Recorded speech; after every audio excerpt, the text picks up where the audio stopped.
Moses' Exodus site found ancient copper workshop in Egypt may offer new clues to the biblical story of Moses and the Exodus. Archaeologists in Egypt have uncovered a copper smelting workshop and several ancient structures in the Sinai Peninsula that may shed light on the historical backdrop of the biblical story of Moses and the Israelites' Exodus. Now let's dig into this story together on the AI podcast. Welcome back. Today we are diving straight into, well, one of the oldest debates, really, but we're tackling it with some brand new evidence. That's right. We've got some fascinating source material on a major archaeological find down in South Sinai, Egypt. And it's giving us this incredibly powerful, tangible context for a story most people know, the biblical Exodus. So what's been unearthed is this large-scale copper smelting workshop and related buildings, too, in the Wadi al-Nasb region. Right, and that's significant because it's right next door to Serbet el-Kadim,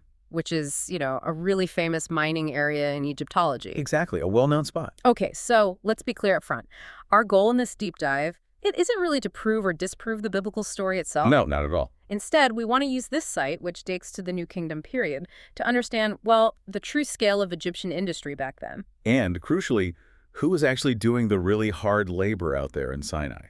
And how those realities, the historical facts on the ground, kind of provide this startlingly detailed stage for the Exodus narrative itself. Okay, let's unpack this. Right. So the first thing that jumps out from Wadi al-Nasb is just how industrially sophisticated it was. Mm-hmm. When you look at the artifacts they pulled out, I mean, this wasn't some small seasonal dig site. It was basically an advanced factory. A factory, okay. What kind of things point to that? Well, they found a dedicated copper furnace, purpose-built for melting and refining metal, plus, a whole range of tools for crushing and preparing the ore, clay crucibles. Ah, the crucibles for holding the molten metal. Exactly. And pottery vessels, too. But the big one, the thing that really shouts industrial scale, is the slag. Okay, right. The copper slag. Now, for listeners who might not be familiar, maybe explain what finding huge amounts of slag actually tells us. Sure. So slag is essentially the waste product. It's Yeah. glassy, sort of rocky stuff left over after you've smelted the ore and extracted the pure copper. Got it. The Yeah. leftovers. Yeah, but finding massive, thick deposits of it, I mean, huge amounts, it confirms two key things. First, their process was pretty efficient for the time. And second, this wasn't just occasional or small-scale work. This points to sustained, large-scale industrial production, really vital for the New Kingdom's economy. That economic angle is so important, isn't it? We're talking New Kingdom period here, so roughly 1550 down to 1070 BCE. Right at the height of Egyptian power. Yeah, this is Imperial Egypt. They weren't just, building pyramids anymore. They were running an empire. And that empire ran on bronze. Bronze for weapons, for tools, for statues, prestige goods, everything. So they needed a constant, massive supply of copper and also turquoise from that region, right? Absolutely. Huh. So this site, Wadi al-Nasb, it wasn't just about digging stuff up. It was fundamentally about fueling Egypt's military and political machine. Wow. Okay. And the layout of the complex itself, it really underlines that strategic importance. The archaeologists didn't just find the smelter.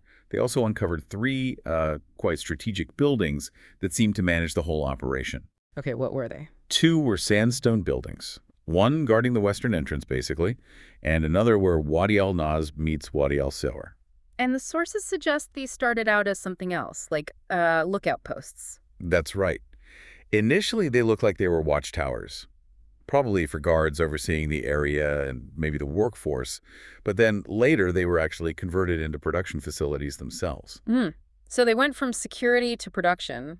What does that shift tell you about priorities? Well, it speaks volumes, doesn't it? Huh? It suggests that maybe the security situation changed, or maybe just the demand for copper became so intense. That they needed every square inch for production. Exactly. They basically sacrificed some security oversight space for just raw output. It implies they were pushing production hard, and maybe you felt they had the labor force pretty firmly under control by then. Interesting. Okay, and there was a third building. Yes, a third structure, kind of on the southern edge, seems to have functioned more like a control center or a logistics hub. And what did they find inside that one? That's where they found charcoal, which analysis showed came from local trees, so fuel sourced right there, and also this highly purified clay. The researchers think this clay was specifically prepared for making things like ceramic pipes and nozzles. For the bellows, to pump air into the furnace. Precisely. The lungs of the furnace, essentially. Sure. So it confirms they weren't just digging ore and smelting. They were managing the whole supply chain on site.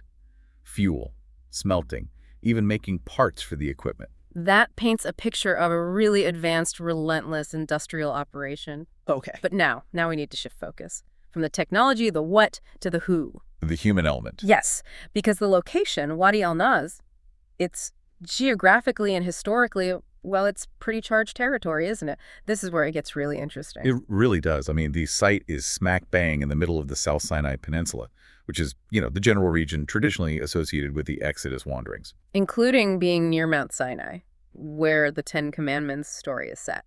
The very same area. But maybe even more critical for the historical context. These mines, these operations, they weren't stacked by Egyptian workers signing up for a job. No. Who was doing the work?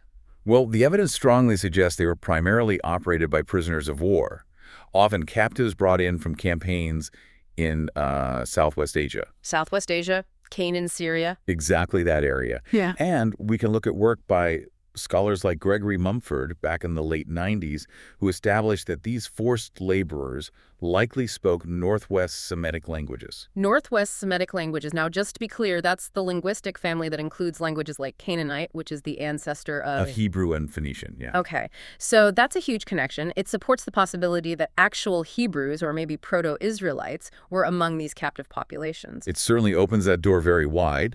You have people speaking languages directly related to Hebrew, forced into brutal mining work for the Egyptian state. Basically using conquered peoples to fuel the empire's expansion. It seems that way.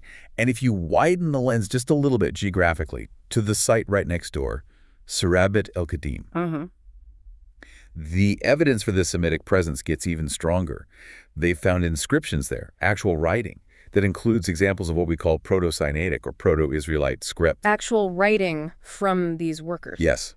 And even more compellingly, one inscription seems to contain one of the early names for God mentioned in the Hebrew Bible. Wow. Yeah, that's quite specific. It is. So what's fascinating here is how the pieces fit together. The physical archaeology, the furnace, the slag heaps, those converted towers. It gives us the imperial context, the demand. And then the linguistic and the epigraphic evidence, the inscriptions, they start to give us the identity of the laborers meeting that demand. So it wasn't just a random mix of people. It doesn't look like it. It points towards a specific group or groups, Semitic speakers, likely held captive, performing incredibly hard labor under Egyptian control. And critically, this is happening during the New Kingdom period, which lines up with the traditional time frame given for Moses and the Exodus. Okay, let's quickly frame this with the biblical story itself, just the key points so listeners can see the connection clearly. Good idea. So the book of Exodus, it describes the Israelites, identified as a Semitic people, enslaved in Egypt, subjected to harsh forced labor. Right. Building projects, making bricks, hard labor. Then Moses, a Hebrew raised in the Egyptian court, emerges to lead them out. They escape into the Sinai desert, eventually reaching Mount Sinai. That's the core narrative. Enslavement, harsh conditions, escape, journey through Sinai. So if we now connect that narrative back to this archaeological discovery at Wadi al-Nasb, what's the so what? How do they relate? Well, let's be very clear. The workshop discovery, it doesn't, provide a map pointing to Moses' exact route or uncover an Israelite leader's tomb. Archaeology rarely works like that, especially for events described in ancient religious texts. Right. No smoking gun proving the biblical account, literally. Exactly. However, think about the absolute core of the Exodus story. It's the collective trauma of an oppressed Semitic population. People forced into brutal labor by the Egyptian Empire before finding freedom. Okay. What this discovery does is confirm, undeniably, that in the precise region the Bible describes Sinai, and during the relevant historical period, the New Kingdom, there was a sophisticated, large-scale Egyptian industrial operation. An operation running at full tilt, powered by who? Captive Semitic laborers, very likely prisoners of war, speaking languages ancestral to Hebrew. This is like historical convergence. The archaeology validates the setting described in the text. Precisely. It doesn't prove a specific miracle like the Red Sea parting, obviously. But it absolutely confirms that the type of people Semitic laborers. doing the type of work Harsh, forced industrial labor. in the type of location. Sinai, under Egyptian control. That form the bedrock of the Exodus story were historically present. And they were present under oppressive conditions imposed by the Egyptian state. It provides that real-world backdrop. It makes the core scenario described in Exodus historically plausible, even if the specifics remain a matter of faith or interpretation. I think that's a very good way to put it. The context is validated. Okay, so just to sum up what we've synthesized here in this deep dive for everyone listening, this major discovery confirms a thriving, quite sophisticated Egyptian copper industry deep in Sinai during the New Kingdom. A vital part of their imperial economy. Crucially, the sources strongly suggest this industry relied heavily on captive labor, specifically Semitic prisoners of war, people speaking languages directly related to Hebrew. And that specific situation oppressed Semitic people forced into harsh labor in Sinai by Egypt provides a powerful historical kernel, a real-world context for the foundational story of the Israelites' oppression and their eventual liberation. It anchors the narrative in a demonstrable historical reality. Which leaves us perhaps with a final thought, something provocative maybe for you to consider. Please. When we think about the Great New Kingdom Empire, we often picture the gold masks, the massive temples, the pharaohs. The glory and the power. Exactly. But this site, Wadi al-Nasb, it forces us to confront the brutal cost of that power. The human cost. Think about the sheer intensity of that forced labor, the incredible heat from the furnace, the dust, the danger, the constant surveillance by guards, all to produce copper. Copper that then became the very tools and weapons Egypt used to maintain its dominance, to conquer more people. Potentially including more people like those forced to mine it. There's a grim irony there. There certainly is. The materials that literally shaped the ancient Near East, that equipped the empire, were being mined, refined, and perhaps forged by the very populations that empire sought to control and exploit. And maybe that experience, that brutal reality captured in the archaeology, is the most enduring legacy here. The echo of those workers, caught in the gears of empire. Something to think about. Okay, one question for you. What materials and techniques did the Egyptians use for copper smelting during the New Kingdom? Don't forget to comment it. Thanks.